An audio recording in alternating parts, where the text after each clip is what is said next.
Welcome back to Arise Prime Time, where we offer perspectives on the news and talking points of the day. I'm Charles Aniagolu. So the president is back, but to those families of those who were brutally murdered in Plateau, Benue, Borno and elsewhere, his return has been a long time coming. To those hapless villagers terrorized by gunmen who left behind a trail of fear, insecurity is as chilling as it is cruel, with the spreading violence mocking the might of the government. It set off a wave of concern across the country over what many see as the administration's poor handling of security in the country. So, after the killing fields of Plateau, Benue and Borno, not to mention other regions that have been torn apart by violence, how much is Nigeria in the grip of insecurity, as accusations of uncaring leadership come up against real anger towards what many see as a corrupt and inefficient political elite? Meanwhile, who will argue and win the case for becoming the next president of Nigeria in 2027? Well, as with all ballots in which an incumbent is seeking re-election, President Tinubu is supposed to take the most heat. But far from it, some of his opponents in at least one major opposition party, the PDP, seem to be realigning themselves to offer support to him. As many as 4 governors from the PDP are said to be on the verge of defecting to the president's APC party. Meanwhile, no one's quite sure what's happening with politicians from the north, who seem to be planning to move away from the APC and President Tinubu. It's all a bit of a political mess, isn't it?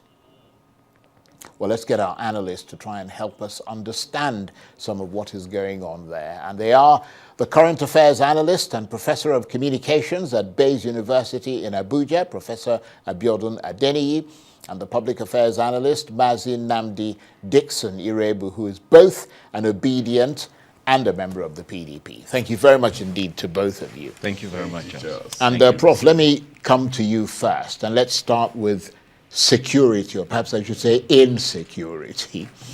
People have been crying for the president to come back. He's back. Is it going to make a difference? I understand he presided over a top security meeting today. Well, I think it's a lot of difference, really, when you have the head being around in a crisis situation, because at the level of accessibility, at the level of consultation, you cannot match that with when he is in a distance, irrespective of the assurances that they give us that he's working from abroad or that it's a working visit. Europe is about how many thousands? About 6-7 hours away, depending on your location.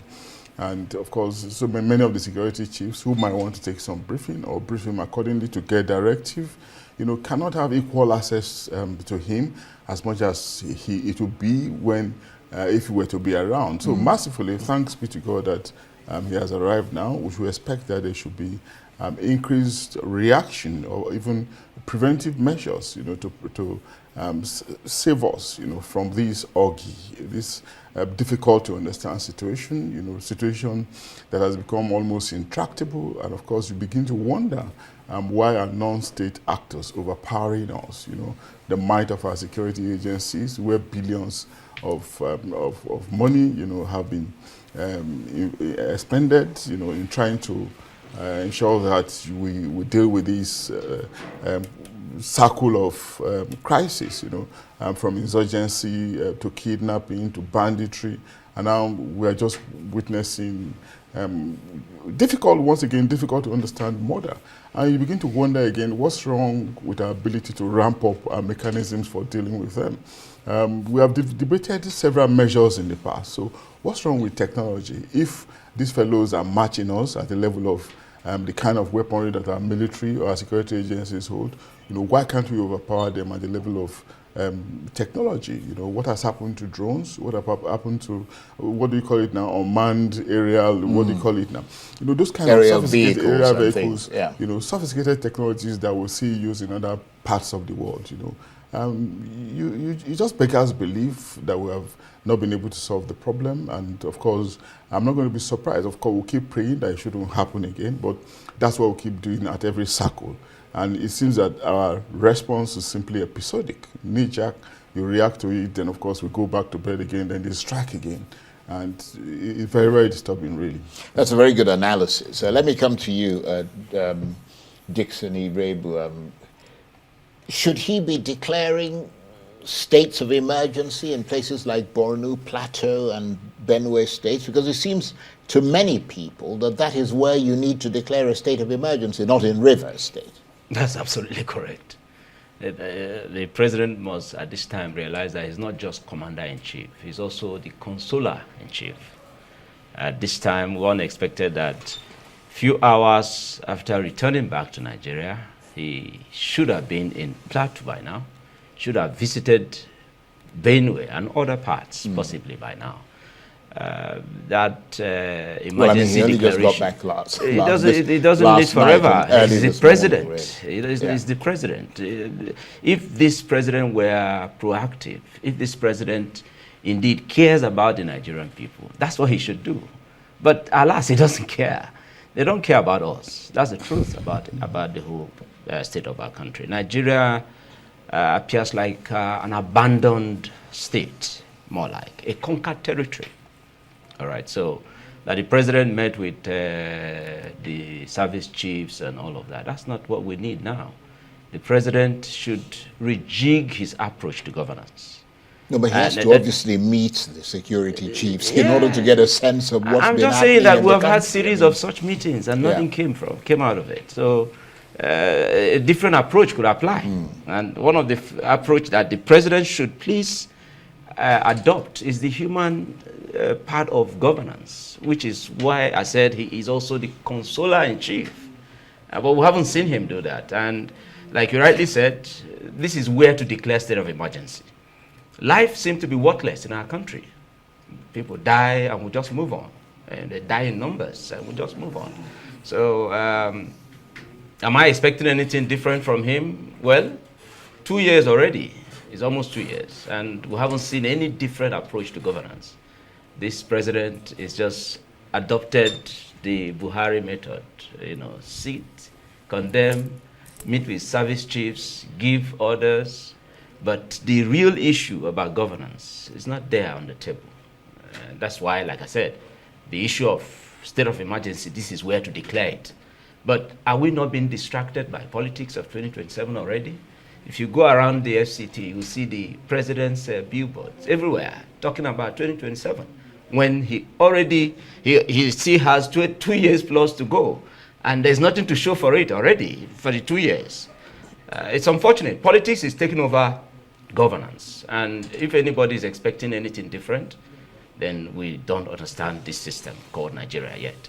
Well, Prof, I mean, since he's brought up the issue of politics, we might as well let it take over the studio as well. No, just as he said, taking over everywhere. That's what it's been just as he said, it's taking over the rest of Nigeria. Yeah, governance is suffering we might as well join them if we can't beat them. So let's talk politics then, and the rather messy state of the PDP, his party, by the way. Proudly so. Akwa Ibom Governor Umo Eno has already declared support for Mr. Tinubu, saying the state is now united as both APC and PDP. The governors of Delta State, Enugu State, and I think Fubara of River State, though he's a governor without portfolio. Well, he has no option. I'm not too. I mean, sorry, I'm going to get to you in a minute, but I mean, they all seem to be a bit schizophrenic at the moment, but are said to be leaning towards supporting President Tinubu's second-term bid. So, should we be laying out a coffin for the PDP? Is it all over for the party that once bestrode Nigerian politics and governed this country for 16 years? Charles, I think it can be, as an observer, it can be one of many things, because the political landscape in Nigeria is actually very fluid, very highly shifty, just like the desert sand, very unpredictable, Even those who are making statements today, appearing to be in one position, can change the next day. You think they could just be posturing? It could be one of many things, just Yes. like I said. And we're in a system where there's no ideology, there are no ideological commitments, that's one. Then two, our sense of right and wrong is actually practically dead. Claude Ake alluded to it many years ago, and of course, it's been reiterated severally that Bishop Matthew has in Puka. You know, that we do not care about what is right and wrong, we're just concerned about expediency, and we can see it playing out in the political atmosphere, you know, where we're downplaying governance and playing up election. And it reminds me again of what somebody said about our democracy, equating it to electocracy, you know, because we are much more concerned about election. And we are concerned about election because of the quest for power. And we're concerned about power again because it's only through power, through the holding of political office, you know, that people can easily make it, in parentheses, in this country. And so the incentive, unfortunately, is actually there, you know, for people to privilege election rather than governance. And there's nothing we can practically do about that, you know, but the prayer, or rather the agitation, the advocacy that we should sustain is just for public officials to remember to also privilege or prioritize governance, as the case could be, because that in the first place, that's why they were elected or appointed into office. You know, we shouldn't suffocate the environment, and we just share contestation. And at the end of the day, you forget the people on whose back that you rode into positions in the very first instance. Yes, that's a very good point. And Dixon, it's not just the governors who are planning to sort of, you know, hop, skip, and jump away from the PDP. I mean, Atiku Abubakar, who was the PDP presidential candidate in 2023, is rumored to be at the heart of coalition talks, and is also said to be eyeing the SDP as a new potential vehicle for his political ambition. I mean, it sounds like the PDP, your party, is hemorrhaging political support. Okay, first off, thank you. But PDP is not isolated in the narrative you just painted here. All the political parties in Nigeria today... Yeah, but none of the other parties, apart from the APC, has actually run Nigeria, has won elections consistently in this country and ruled this country for 16 years. About the issues. So you're not supposed to be in the same league. I agree. And we're not in the same league. Well, you're not supposed to be. No, we're not. We're not even in the same league. Yeah, but so you could now be below the league. No, we are far above that Okay. by every means. Forget that those narratives out there about people's aspiration, you know, like Atiku you mentioned and all of that. It's all about his aspiration. It's not about the Nigerian people. And yes, constitutionally he has a right to aspire to be president, and he's been doing that since 1992. So it's okay for him. But PDP, comparing it with APC that is holding sway now, right? 16 years of PDP, we know where this country was. The economy, the security, everything about the nationhood of Nigeria, we know where PDP left it and handed over in 2015. APC, as I refer to them, the ruling political party has wrecked everything. And having wrecked everything, the current president of Nigeria, who is a member, the leader, former leader of the APC and national leader of the APC, and now the president. Of course, he's a master poacher. So by every means, poaching is going on. Confusion in every political party, including his own political party, because of ambition. But let me narrow down to my party, the PDP. Be rest assured that today in Nigeria, the only political party that has that semblance of democratic platform for people to express, for people to aspire, is the People's Democratic Party. And that is why you're having these contestations going on in our party. About our governors, the ones you have mentioned, their names and all of that, we understand that they seem to have been subdued politically by the approach of the Tinubu-led federal government, right? Because if not, how will one even imagine it? How could you imagine it that a president of Nigeria could single-handedly remove an elected governor, remove an elected state assembly? Well, they emphasize that he was suspended, that he's not removed. He removed. So he doesn't even have such constitutional powers in the first place. Yeah, so the fear, therefore, is in these other governors, who, of course, they know what they are doing within their own political meetings and all of that. But PDP is putting its arts together, putting the house together. APC, they may do all they want to do, but they cannot compare with what PDP presents to the table as a political party. Atiku Abubakar and his aspiration, I would be cautious not to say the wrong things here, but honestly, I'm disappointed personally as a Nigerian and as a member of PDP that Atiku seemed to be more about himself than the collective interest of all.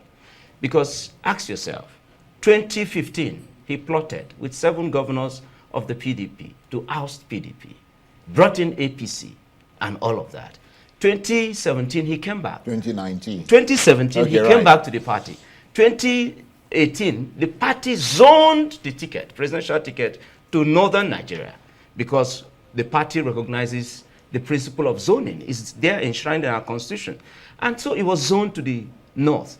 12 of them that aspired in 2018 against the 2019 election were all northerners. No single southerner purchased the expression of interest form and nomination form. And then, of course, Atiku became our candidate.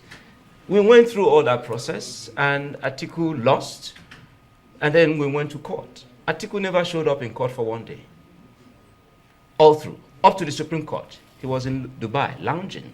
We went through that process, and then, of course, it ended. 2023, we clearly told Alhaji Atiku Abubakar that it is the tone of southern Nigeria, that it would be disheartening for anybody to have imagined that after Buhari's 8 years, another northerner would take over. That's not how to build a nation. So some of us, of course, we were clear about that when he insisted and, of course, untwisted the party and took the party ticket. We went to the election. He didn't show leadership, clearly, because when the 5 governors, the G5 governors, said, okay, you have gotten the ticket of the party. You can't be the candidate of the party and from the north, and the DG of the party is from the north, and the chairman of the party is from the north. The Alhaji Atiku Abubakar, as the leader, didn't show leadership. He ignored these 5 governors, forgetting that he did the same. When the party was in government, he did the same and got 5 governors to go against the party, and the party did not survive it. He didn't have that leadership acumen to at least understand that there is a give and take thing. That's what politics ought to be. He couldn't do that. And then the party lost. Then where we are today, all the crises that PDP went through about the office of the chairman, the acting national chairman, and of course also the national secretary, we didn't hear from him. He didn't show leadership. He ought to be the leader of the party. Right. He didn't show leadership. He didn't make any comment. He didn't even say, okay, leaders of the party leaders, can we get together and know what our problem is? We didn't hear from him. So the upshot Unknown is that you'd be happy to see the back of him. No, Atiku, we can't wait for him to continue in his drive or pursuit for wanting to be president. But PDP has no room for him to get the party ticket. And he understands that. That is why he's talking about coalition. PDP is not against coalition, but we're not for coalition. We are for alliance. We need to form alliance, indeed, with all Nigerians to oust this reunion political party as we're having today. Very interesting analysis that you've given there. Prof, we've got 2 minutes left. You've also got, or at least the PDP also has Minister Nyesom Wike saying the PDP is not prepared for the 2027 presidential elections, and no one knows why Mr. Wike remains in the PDP while serving as an APC minister. I mean, I wonder how much all this weakens democracy in Nigeria and all this. If you don't mind, I could also comment on that. Well, he has to have his own turn. Yeah. Well, as an observer, once again, there are so many contradictions in the political space, and of course, we also know the traits of the average politician. We also know again that there are some of them that are very principled, but when you have just a minority, often overwhelmed, regularly overwhelmed by the majority, the minority members of the political class that are otherwise principled, are likely to be to pale into insignificance, and that's what we're probably seeing now. And going forward, really, it's okay that we are enjoying this theatrics, this drama is going to continue into 2027 and probably beyond. But maybe I should reiterate it for the umpteenth time that the interest of the people, should not be forgotten in all of this, because it will continue to be as fluid as it is. And yes, I heard him very clearly, but again, that's why we should be careful singling out any one of them, because it's actually very difficult to differentiate between one or the other. It's about interest, it's about time and chance, and of course they are very smart. They can be very smart at making the best out of every circumstance. But one more point, Charles. Yeah. We should not also forget what happened the last time, where we had a Peter Obi emerging from nowhere and making a fundamental statement. That can also happen at any point in time, irrespective of the theatrics that we're presently witnessing. Okay, 20 seconds. Yes, on the Wike part. You see, for us in PDP, Wike is not a problem. And by the time we hold neck, Nigerians will know that Wike is not a problem of PDP. What we sincerely are putting together is the positioning of the party. The party made a mistake in 2023, not upholding zoning, and the party has recognized that. The party is working towards correcting that. The aspect of Wike working for government of APC and all of this, it's not the first time Obasanjo had members of other political parties to work with him in his government. So the constitution of Nigeria, of course, is greater than the constitution of any political party. Okay. However, Wike is not a problem at the moment. The major problem is the interest of Alhaji Atiku Abubakar. Well, you've made that point. That's the major challenge. Mazi Nnamdi Dixon Iroegbu is both an obedient and a member of the PDP. He's also a public affairs analyst. And of course, Professor Abiodun Adeniyi is a current affairs analyst and professor of communications at Bayes University in Abuja. Thank you very much indeed. That's it for this edition of Arise Prime Time. Join us again tomorrow. From me and the entire team here in Abuja, bye-bye and thank you for watching.